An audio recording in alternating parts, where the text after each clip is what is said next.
Nesse vídeo eu vou te mostrar o passo a passo que eu faço para criar essa ilustração do Demolidor. Olá, eu me chamo Roberto, bem-vindos a mais um vídeo. No vídeo de hoje nós vamos fazer esse desenho aqui do Demolidor, em que eu estou utilizando apenas nanquim e uma caneta aquarela, um tom sépia, para fazer a cor, o arme dele, que seria representando o vermelho.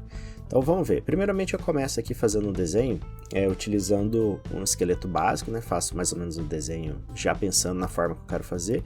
Então a ideia do esqueleto simplificado é você fazer um bonequinho, né? Uma versão do seu desenho já mais ou menos na pose que você quer.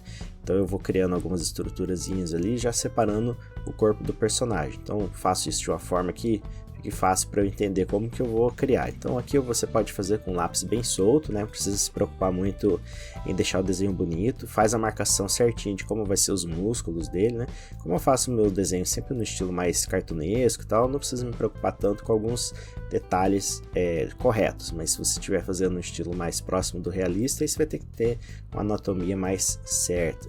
Quando eu comecei a fazer o desenho, eu estava fazendo a estrutura do rosto dele como se fosse um rosto mais americanizado, né? Aquele mais quadradão e tal. Mas depois você vai ver que eu vou modificar para deixar ele mais certo, mais simples, né? Como um estilo mais mangá. Isso faz toda a diferença na hora que eu estou fazendo o desenho. Aí agora eu já estou separando mais ou menos como vai ser a parte aqui da roupa dele, né? Então monto toda a estrutura baseada aqui apenas em lápis. Aqui eu já posso fazer mais tranquilo, não preciso me preocupar tanto com o peso do lápis, porque eu vou passar todo o nanquim por cima. E hoje eu resolvi fazer um teste e utilizar uma pena metálica. Fazia muito tempo que eu não utilizava pena metálica para fazer esse tipo de desenho. Agora eu sigo fazendo a modificação do rosto do personagem, como eu falei, deixando ele mais mangazinho. Acho que isso deixa um jeito pro personagem que ele fica mais legalzinho de você ver ele, num jeito mais cartoon, por assim dizer.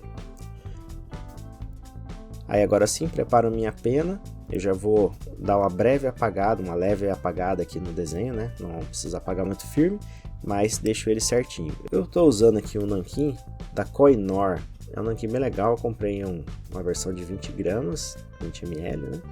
E ela é bem boa, eu gostei bastante dela. E o fato de já vir nesse tubinho fica mais fácil de fazer o desenho, né? Eu já posso pegar direto nele. Então vou utilizando para fazer toda a parte agora Então fui aproveitando para fazer já do desenho, fazendo as linhas do personagem. Só que depois eu vou ter que aplicar uma parte com um pincel também para poder dar uma finalizada nele. Apesar da pena metálica ser bem interessante, eu não utilizo muito ela no meu dia a dia, né? Então não tenho tanto domínio dela, mas ela é bem legal. Se utilizar dá para trabalhar bastante. Então se você gosta de trabalhar com materiais tradicionais, é uma boa conhecer a pena metálica também. Mas eu realmente prefiro utilizar uma caneta normal, né? E depois trabalhar com pincel, pode ser uma brush pen e tal, fica mais fácil de trabalhar. Porque nesse caso eu fazendo assim, eu tenho que estar numa mesa, tudo certinho, né? Então, agora se você pensar no material mais portátil, aí é melhor sempre pensar em canetas mesmo. Eu peguei um pincel bem fininho para poder fazer esses detalhes. Como eu estou fazendo um desenho aqui já no caderno, né? O espaço da folha é relativamente pequeno. Peguei um pincel com a ponta fininha que seria mais fácil de controlar para essa situação que eu estou fazendo. Então eu vou passar toda a parte que eu quero que o desenho seja escuro, né? Como se fosse a parte preta mesmo do desenho. E depois eu vou fazer uma parte com a sépia, criando assim uma luz e sombra no desenho, dando profundidade para ele e trabalhando esse uniforme do personagem. Então o sépia vai entrar como se fosse o vermelho, né? Nesse desenho aqui eu não estou utilizando cores, né? Vai ser tudo preto e branco, na verdade tons de cinza, né? E o sépia vai entrar como se fosse um cinza quente para me ajudar a fazer essa cor vermelha do personagem.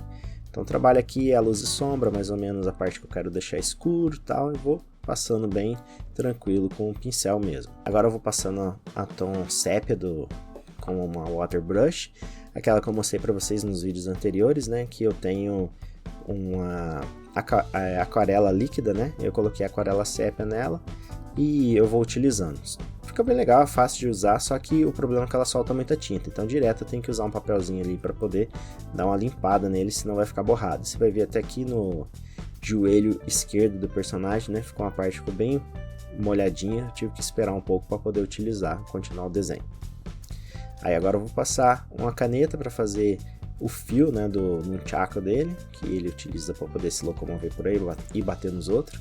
E agora eu uso minha brush pen apenas para finalizar um pedaço do desenho que quero deixar o traço mais grossinho e tal, e fazer alguns detalhezinhos melhores. Então isso foi mais ou menos o processo que eu utilizei para fazer esse desenho. Olha só como depois que o desenho seca, ele fica bem interessante, né? Você consegue trabalhar essas duas formas. Então eu acho bem interessante, bem legal de utilizar isso para criar esse tipo de ilustração. Como o vídeo está sendo gravado, né, eu não quis fazer nenhum tipo de fundo, mas é legal sempre você fazer um desenho, você pensar em algum cenário, nem que seja um quadradinho ali, só para fazer, né, fazer uns prédios, alguma coisa assim. Mas eu não quis mexer nisso porque eu estava realmente testando essas ferramentas. Eu achei bem legal, é difícil de controlar, né? Quem faz desenho tipo no iPad e tal, quando você vai fazer um desenho tradicional, ele é um pouquinho mais difícil de você conseguir trabalhar as limitações, mas é interessante, todo artista deveria fazer um pouco dos seus trabalhos, dos seus desenhos de forma tradicional também, para você ver como que os artistas clássicos, né, tinham que utilizar para fazer o desenho. E hoje com a tecnologia a gente tem bastante material também para fazer. Se você gosta de desenhar e quer aprender comigo, tem o meu curso de desenho, tem link aqui na descrição. E se você quer comprar algum material assim como esse que eu utilizei, também você pode usar o meu link aqui embaixo. Tem da Shopee, tem da Amazon, você escolhe onde você quiser comprar, clica no link e vá se divertir. Valeu pessoal, obrigado, até a próxima e tchau!